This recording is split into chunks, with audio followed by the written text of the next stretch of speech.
একদিন সকালে ফুরফুরি নগরীতে হইচই পড়ে গেল। জন একটা বিশাল রোবট নিয়ে এসেছে। রোবটটা সব কিছু ভাঙতে শুরু করল। মোটু আর পাতলু তখন বাইরে বসে সিঙারা খাচ্ছিল। মোটু একটা সিঙারা মুখে দিয়েই লাফ দিয়ে উঠল। আমার সিঙারা খাওয়ার জায়গায় হাত দিবি না। পাতলু বলল, দাঁড়া, প্ল্যান করি। কিন্তু মোটুকে শোনে, সে আরেকটা সিঙারা গিলে ফেলল আর চিৎকার করে উঠল, আমি এখন সুপারহিরো, আমার নাম সিঙারা ম্যান। পাতলু হাতে মুখ দিয়ে বলল, এটা কি নাম রে? মোটু দৌড়ে গিয়ে রোবটের মাথায় লাফ দিয়ে উঠল। অ্যান্টেনাটা ধরে টান দিল। রোবটটা বিপ বিপ করে নড়তে লাগল। জন চিৎকার করল, নামিয়ে দে আমার রোবট। পাতলু তাড়াতাড়ি একটা লম্বা দড়ি নিয়ে এলো, রোবটের পায়ে বেঁধে দিল।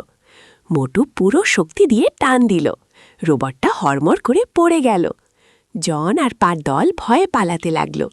জন চিৎকার করতে করতে বলল, আমি আবার আসব।